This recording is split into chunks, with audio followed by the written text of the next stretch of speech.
Hi friends, welcome back to my channel. ఈరోజు మనం ఈ వీడియోలో ఎంతో టేస్టీగా ఉండే కజ్జికాయలను ఎలా ప్రిపేర్ చేసుకోవాలో చూసేద్దామండి. వీటిని వంట రాని వాళ్ళకు కూడా చాలా ఈజీగా ప్రిపేర్ చేసేసుకోవచ్చండి. ఇక్కడ నేను 2 కప్పుల వరకు మైదా పిండిని తీసుకుంటున్నానండి. అలాగే అదే కప్పుతో 1/2 కప్పు వరకు ఉప్మా రవ్వను తీసుకుంటున్నానండి. వీటిని బాగా కలుపుకోవాలండి, ఎక్కడ ఉండలు లేకుండా చూసుకోవాలి. తర్వాత ఇక్కడ నేను 1 టేబుల్ స్పూన్ వరకు సాల్ట్ని తీసుకుంటున్నానండి. బాగా కలుపుకొని తర్వాత ఆయిల్ని వేడి చేసి తీసుకోవాలండి. ఇక్కడ ఆయిల్ని నేను కొంచెంగా పోసుకుంటూ కలుపుకుంటున్నానండి. ఇక్కడ మీరు ఆయిల్ ప్లేస్లో నెయ్యిని కూడా తీసుకోవచ్చండి. అంత ఆయిల్ వద్దు అనుకుంటే నెయ్యిని కొంచెం, ఆయిల్ని కొంచెం తీసుకోవచ్చండి. తర్వాత బాగా కలుపుకొని చేతితో కొంచెం పిండిని తీసుకుని నొక్కితే ముద్ద అయ్యేటట్టు ఇలా చేసుకోవాలండి. తర్వాత కొంచెంగా వాటర్ పోసుకుంటూ ఇలా సాఫ్ట్గా ముద్దలా చేసుకోవాలండి.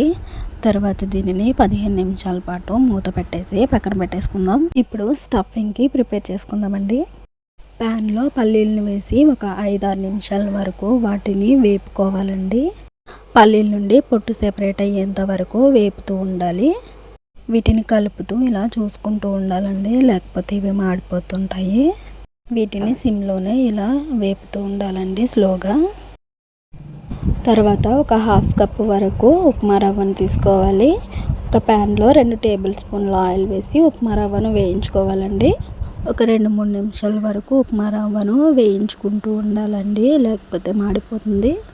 ఇలా వేపుకున్న తర్వాత వేయించుకున్న పల్లీలను, ఉప్మా రవ్వను మిక్సీలో వేసి బాగా మిక్సీ పట్టుకోవాలండి. తర్వాత నేను ఇక్కడ 2 కప్పుల వరకు కొబ్బరి ముక్కలను తీసుకుని వాటిని కూడా ఇలా మిక్సీలో వేసి మిక్సీ పట్టుకుంటున్నానండి. తర్వాత స్టవ్ వెలిగించి ఒక గిన్నె పెట్టుకుని దానిలో 2 కప్పుల వరకు వాటర్ని యాడ్ చేసుకోవాలి. వాటర్ కొంచెం వేడెక్కినాక 1 కప్తో బెల్లం వేసుకోవాలండి. స్వీట్ ఎక్కువగా ఇష్టపడేవారు ఇంకో 1/2 కప్పు వరకు బెల్లాన్ని యాడ్ చేసుకోవచ్చండి. బెల్లం కరిగేంత వరకు ఇలా తిప్పుకుంటూ ఉండాలండి.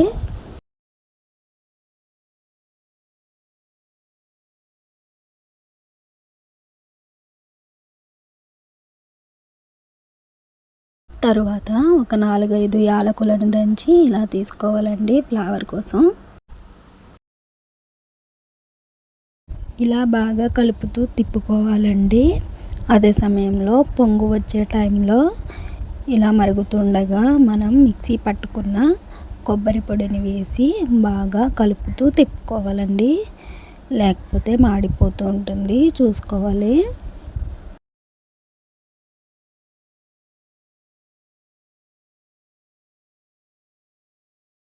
ఇలా కొబ్బరి పొడి కొంచెం దగ్గర పడినాక మనం మిక్సీ పట్టుకున్న పల్లీలను, ఉప్మా రవ్వను కూడా అందులో వేసి బాగా కలుపుకుంటూ ఉండాలండి. ఇలా దగ్గర పడేంత వరకు కలుపుతూ ఉండాలండి.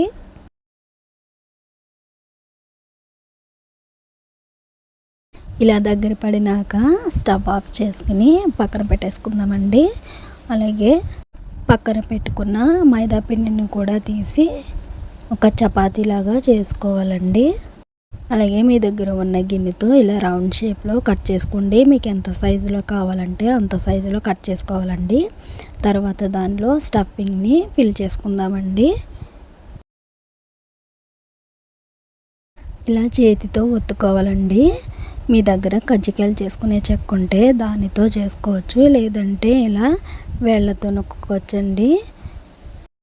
ఇలా ఒత్తుకునేటప్పుడు ఎక్కడ ఓపెన్ లేకుండా చూసుకోండి. ఒకవేళ ఓపెన్గా ఉంటే స్టఫింగ్ అంతా బయటకు వచ్చేస్తుందండి.